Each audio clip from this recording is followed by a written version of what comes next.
What's up, people? Back again. This time for the haves and the have nots. Season 5, episode 13 My Grandson's War. Yo, Tyler Perry. Tyler Perry. Keep doing it, son. Yo, this episode was phenomenal, as usual. It was a good pace, man. It was a good episode. Veronica, man. This bitch is just pure evil. There's not an ounce of humanity in this chick at all. Like she's the devil incarnate. Yo, let's get through this, man. The first scene, they're still at the hospital. It's we pick up where they left off last week. Catherine shows up at the hospital, and Veronica, her whole tone of voice changes when Catherine pops up. But she tried to act big and bold in the hospital and shit because she know that they in public. So she was antagonizing Catherine the entire time, talking shit about her skin, talking shit about her outfit, talking shit about her son, like just antagonizing her the whole fucking time. I was looking at Catherine like, Catherine, I understand that y'all in public, but you need to remind this bitch who you are. Stomp that hoe.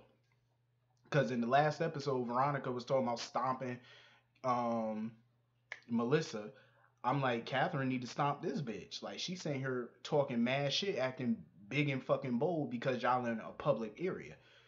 So that's when the counselors or whatever they start wheeling in Wyatt. So Catherine goes to run to Wyatt and stuff. They bring him in the room and she's trying to figure out who these people are, who the chick is that was with him. She thought that Wyatt was getting high and the chick was getting high with him and she was just some hoe or whatever. But Jeffrey and the counselor told Catherine who she was, that they run a drug rehabilitation center and stuff like that. Veronica sitting there running her mouth talking about some Wyatt can't be helped because Wyatt has been to her rehab facility and it didn't help.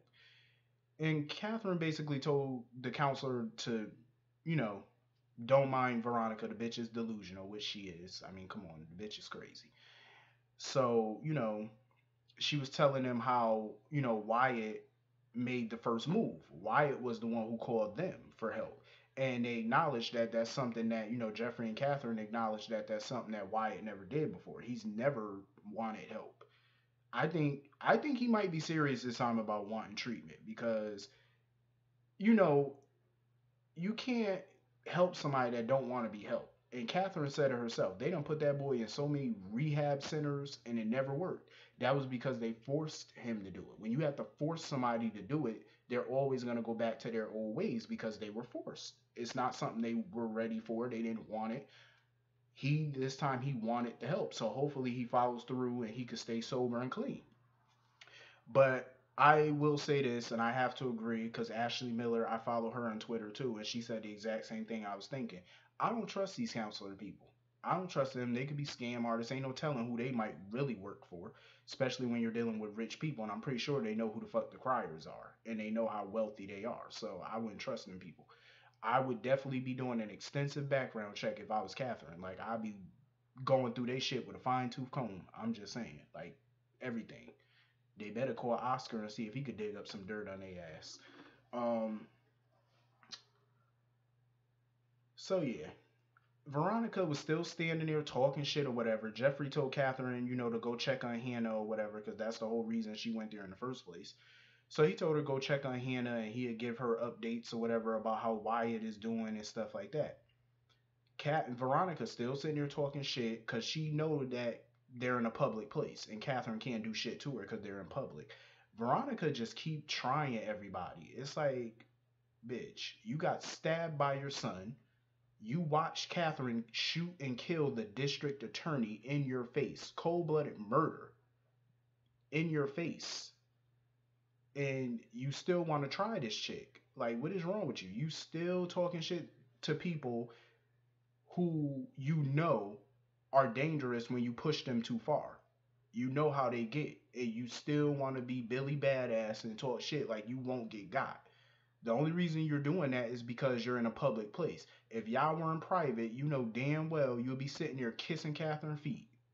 You know you would. Come on now. She knows she would. She'd be sitting there telling Catherine to bend over so she could lick her ass. And she know it. You try to act bad because y'all in a public place, but if y'all were in private, it'd be a whole nother story. She knows she's scared of Catherine, and she know deep down she's scared of Jeffrey too, because the motherfucker done stabbed her last time and popped one of her breast implants. So you know not to try him, and you know not to try Catherine. They don't play, and they shown you what they will do. So she might want to calm more that antagonizing shit down, before she get her dumb ass stomped. So anyway, moving on from that, Catherine goes see Hannah. Hannah still got blood on her. She ain't washed her hands yet. She has not moved out of that seat. She still got the ceiling plaster all up in her hair. I was like, damn, Hannah is just over this shit. She just don't know what to say, what to do. She just sitting there. She's just sitting there. I'm surprised she ain't had to get up and go to the bathroom. Like she just been sitting there. Like I couldn't imagine going through no pain like that. Losing your grandchild like that, getting shot in the head. That boy was a baby. Shot in the head. Like that's some trauma that I don't even think a therapist could help you with. So Catherine went over there. Mitch and Benny's still there. They leave for a second to give Catherine some time with her. And Hannah basically is just questioning her faith because she a Christian, and she's basically tried to do everything right. All over these years, she tried to raise that boy right. She tried to do everything right. And this happens. So now she's questioning her faith. She's questioning God. And I've always felt like this because I always went by an old saying: God won't give you more than what you can handle. You know what I mean? But I think she feel like God just pushing her to her limits. Like, if you push too far, it's like I don't know how much more Hannah could take. I think she's just broken at this point. I don't think she could take no more. She done lost so much, been through so much. Now her grandson, an innocent child, is literally laying on a cold table, dead. He didn't get to go to high school, didn't get to go to prom, didn't even get to go to junior high, none of that. Get married, have no kids. His whole future is just wiped out now. Whole future gone over some dumb shit. Gone. Just done. Like that shit crazy. She was just sitting, the acting of Crystal Fox, who plays Hannah, is ridiculous. I was like, I sent out a tweet. I was like, why is she not winning no Oscars? I felt her in that scene with Catherine when she was shaking and just screaming God and talking to God. Like that was some shit right there, That could tell, Tyler Perry know how to pick them. When he pick actors and actresses, he knows how to pick them. Tyler be on his shit. Tyler be on his shit, and I respect it. Homeboy be on his shit. Cause let me tell you something, Crystal Fox is A1 as an actress. She's A1. Like I felt her in that scene. Like, and as an actor or an actress, you want to do a scene where people just feel it. You know what I mean? They feel it. It ain't like you reading words off a teleprompter. You know what I mean? You make that shit real so they feel that. And I felt that in that moment. Like I ain't never been through no shit like that. I ain't got no kids or nothing. And I would never know how it feels to go through something like that. A child, let alone a grandchild or your own kid, I wouldn't know how that felt. And she took you there to show you how she was feeling in that moment. You know what I mean? Like that's deep. That whole scene was deep. That was deep. Um so after that, Oscar went to, he's sitting up in Candace's hotel room, the hotel room he keeps reminding her that he's paying for. Basically, he wants to know what dirt she got on Charles, the future president of the United States, because he's working for somebody who wants dirt on him so he can get out the race for president. They don't want him to win. And Candace basically told him to get the fuck out. And she was like, she ain't got no dirt on him, which we all know she do. Um, and he was telling her, Oscar was telling Candace in 8 years, if he, when he don't win this election, in 8 years, she could marry him and be the first lady or whatever. She was like, fool, how the fuck she gonna be the first lady when her face is plastered all over the media and she's wanted for murder? He talking about that shit could be sponged. She looked at him like, you sound stupid as fuck. First of all, a murder charge ain't gonna get sponged. I don't care who you are. Like, it's not gonna get sponged. First of all, not unless you go through the trial and get acquitted. It ain't gonna get sponged. Um, so he talking about some he need that dirt or whatever because nobody's squeaky clean. What I want to know is how come everybody know he and his son is dead except that Candace's son is dead except Candace. Candace done turned her phone off. She's not returning nobody phone calls. She don't even know her son is dead. A whole episode later, she still don't know that her son is dead. Like, seriously, Candace, turn that fucking phone on, bitch, and call Benny and them back. You sitting here playing with all these people trying to scheme and plot. Bitch, get on that phone and find the fuck out what's going on. Fool. So anyway, we go back to the hospital. The doctor finally come out to tell Jeffrey and Veronica how Melissa doing. This bitch Veronica don't even care about Melissa. She don't even. The first question out her mouth was, "How is the baby?" That's all she worried about. Cause the chick pregnant, so she just worried about how the baby doing. The doctor even was looking at her like, "You don't even give a fuck about how this girl doing. Like, she just tried to commit suicide, and all you worried about is how the baby doing." So he kept trying to tell her about Melissa. She don't want to hear it. She just keep asking, "Is the baby okay? Is the baby okay?" The baby's fine, Melissa's fine, but obviously she's under duress. She has suicidal thoughts. So he told her, he asked Veronica, do she want to go see Melissa? And Veronica told him, no. I say, yo, this bitch is the devil. I swear, I've never seen a demon like this in my life, ever. So he told Veronica, the doctor told Veronica, well, she could, she might want to commit suicide again. She might want to harm herself again. Veronica told me, no, she won't do it again. I'm going to make sure after I talk to her. I was like, oh, Lord. I could imagine what that conversation going to be like. She probably going to be smacking that girl in the face, threatening her family, all type of shit. Veronica is the worst. The absolute worst. If you prayed right now and asked God to send you worse, oh Father, please send me worse, you couldn't get no worse than Veronica. I'm sorry, but that woman is the worst of the worst. And I've seen horrible people, and that bitch takes the cake, the pie, the cookies. She takes it all. You don't get no more demon than her. So she talking about she ready to go home or wherever, telling Jeffrey to come on. Jeffrey was like, no, I'm staying here to check on Melissa. So Veronica was like, you're lying. You're here to stay and check on Wyatt.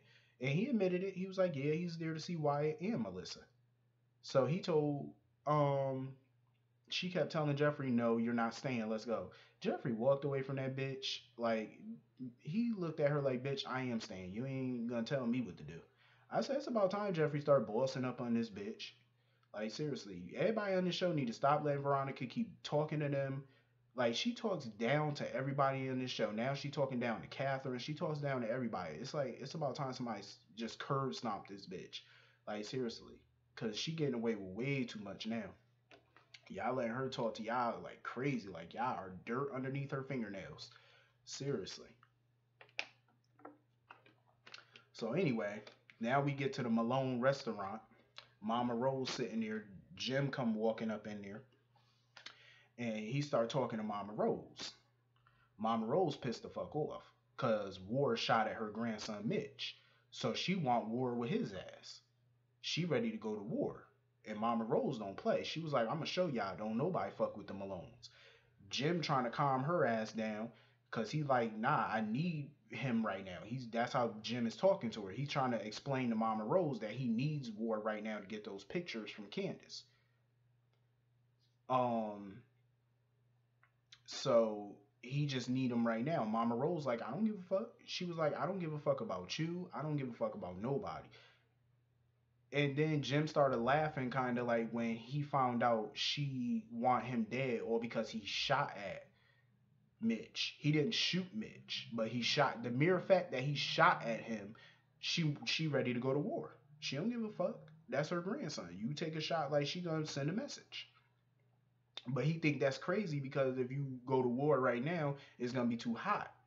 Police gonna be everywhere. It's just gonna be too much. You know what I mean? It's gonna, bring a lot of attention to all of them. And that's attention that they don't need right now. She don't give a fuck. She told him to pick up that phone and call War right now. She said, call him now. She said, call his ass right now. So he called War. War don't give a fuck. He told War who he shot or whatever. War don't give a fuck. War don't care. Cause War ain't nothing but a street punk. That's all he is. War don't know shit. He's just ignorant. Like certain people in this world you just don't fuck with. And War think he about that life. He is about that life, but certain people you just do not want to go to war with. Literally. You don't want to go to war with. And the Malones obviously are not one of them because Mama Rose obviously don't play that shit. So he hung up on Jim. Mama Rose took Jim's phone and got one of her people to trace the call, trace the number, so she could find out where the fuck War is. Because Jim kept asking him where he at. I'm gonna pick you up. War wasn't telling him where he was at. Jim already told Mama Rose he don't give a fuck about War. He just using him for whatever he need him for. And after that, you could kill the motherfucker if you want. So she told Jim to get the fuck out. And Jim wanted to know what she gonna do about the DA, about the district attorney's body. She ain't telling him nothing. That's her business. She looking at him like, yeah, that's my business. She ain't telling Jim where she got that body at or what she planning on doing with it. So Jim calls David, and David is on his way to the hospital to go see Jeffrey. So he called David, telling him about what happened with Mitch and the shooting and Mama Rose. So David trying to tell Jim too, like, yeah, Mama Rose, we don't need that trouble right about now. It's already too hot. And if you get Mama Rose pissed off right now, that's some hell that we don't even need right now. And Jim like, motherfucker, tell me something I don't know. Shit, I tried to calm this shit down, but it ain't working. So apparently Jim want to use Brandon. Well, Oscar. So he want to know from David could they trust Oscar. And David told me, I think we could trust him. Jim said, motherfucker, I don't need you to think. I need you to do. Like, can we trust this motherfucker? Yes or no? There's some highly confidential shit, and we need somebody we could trust. So he basically told David, do you got some dirt on him that we could blackmail him with? He was like, nah, because he was on probation, but his probation is up, so they don't got nothing that they could use. But David said he'll come up with something or whatever to get him on their side, because they're going to use him for this little war situation. So Jim told him he gonna meet him at the hospital.